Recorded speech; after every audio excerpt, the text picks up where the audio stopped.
Yeah. All right, we're cool. Good to go? Yeah. Okay. Let it rock. So, you just recently released The Electric Age. Can we chat about the album a little bit? How happy are you? It needs a big debut, pretty good on Billboard. How happy are you with the feedback that it's gotten? Well, I mean, the response has been great for The Electric Age. We released on the 27th. We're talking, this is a month when we're doing this interview less than its release. So it's a baby release to this point. Charting is really cool, but I think that charting is probably a reflection of the health of the scene. You know, other guys have charted too. God forbid, for instance, on this tour charted with their last release, which came out around the same time.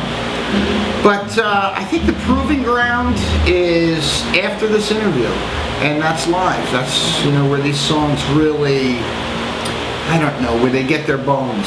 It's fine to be a great record and everything, but if it doesn't translate live, that's not right. But I'm very hopefully optimistic at this point. Well, that's good to hear. And, you know, I mean, 16 albums in for you guys. What, you know, continues to be a challenge? Like, for you, is there anything particularly challenging about it? Like being that many albums into your career? We're about quantity, not quality. I think that 16 records, we've always worked on a clock, you know, and that clock is write, record, release, tour, and that becomes our clock. And that clock has been running now since, let's say, 1985. So it's just the comfort zone we work in. That Overkill material, when it's fresh, it's fresh. We're not a reunion band. We've been around. You know, when this wasn't popular, we didn't care.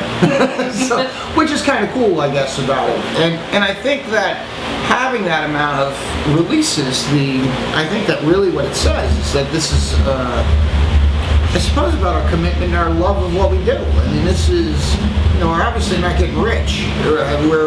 What we're doing is what we like to do, and with the people we like to do it with. So, I mean, are you seeing, like, within that cycle of things that coming, you know, you said that it wasn't so popular for a while, are you seeing, like, a comeback? Have you seen kind of a cycle with metal in general just becoming popular, falling out of popularity, like that kind of thing? You know, that also runs on a clock. I think the popularity of metal, ever since it's existed, I think ever since Jimi Hendrix ripped a speaker on his Marshall and somebody said, that's a great sound, and heavy metal to some degree was created. I don't know if it was Hendrix exactly who's created it, but that guitar sound was metallic, let's say.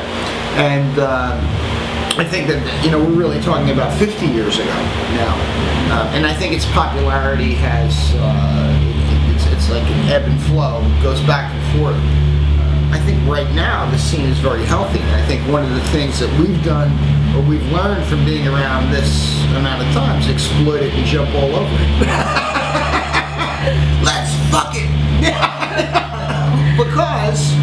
Because why not? Because who knows when the next one is. So let's celebrate the Electric Age with the health of the scene. So, you know, have you changed anything with your writing process between albums? Did you try anything different with this album? With this one, you know, it was really funny. I was sitting at a table like this with Dee Dee, and we're having coffee, and I think it was somewhere in Europe, and he's stirring his, I'm stirring mine, and I said, what do you think? He goes, about what? I said, the new record. He goes, we're not going to reinvent the fucking wheel, are we? I said, okay, I guess the meeting's over.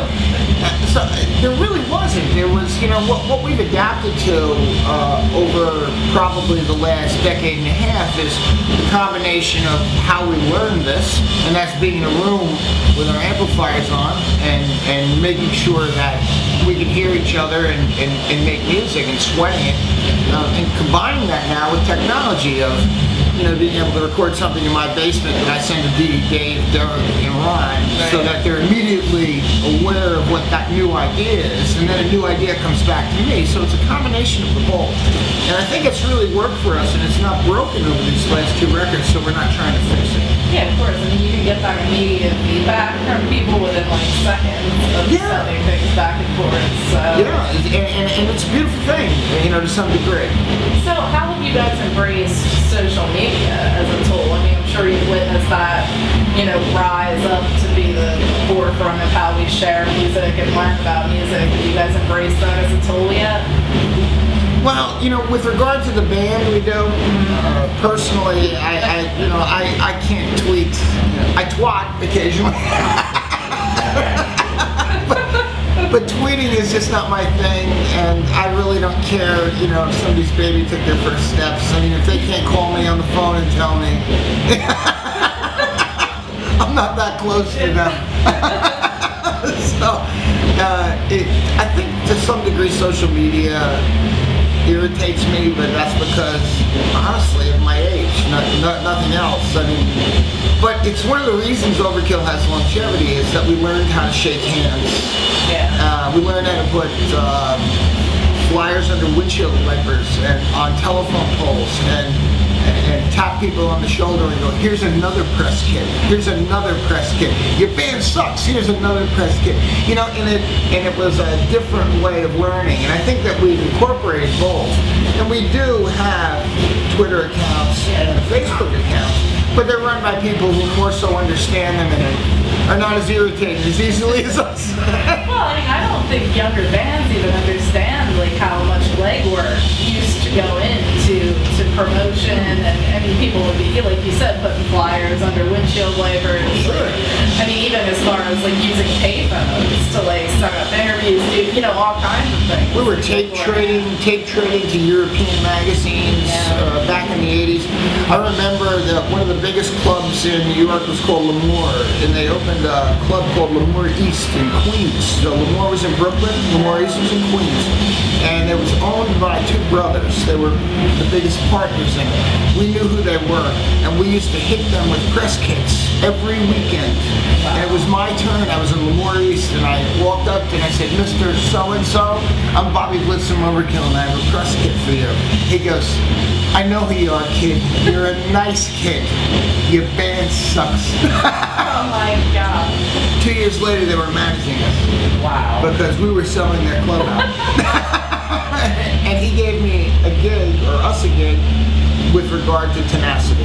So it was, he goes, you got big balls, I'm going to give you can open for Wasp, something like this. And then soon enough, we were a headliner there and then had a record deal. So I think that that's a big difference between then and now. Absolutely. So what's one of the most important lessons that you've learned over the years? I think, and this may sound corny, and this is a generalization, and I think it goes into the business, but to treat people the way I'd like to be treated. It's, I've always been part of this scene. I didn't start this scene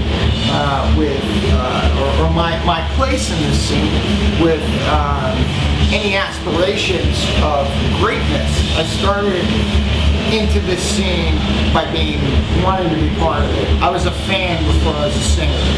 And I think that it's when I look back over all these years that it was, in hindsight I can say, it was probably one of the best things ever, is that I did shake a lot of hands, and that I did say, hey, we're all in the same boat here.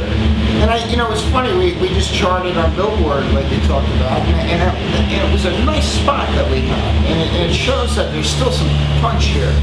And we wrote something on the website that says, when we chart, you chart.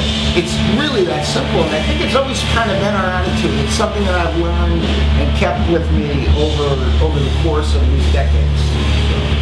So what would you say has been one of your defining musical moments? You mentioned being a fan and starting out as a fan of music. What kind of set you off and said, I've got to do this for a career? Oh, jeez. Somebody asked me, what was the most inspirational record in my life, that changed everything. I said, well, it was our first one. That's a good answer. I like that. I was a part-time student with a part-time job, with a part-time girlfriend. It was, I had no money, and 4 months later, I was making time in Deutschland with Frauleins. In Munich, back in my head.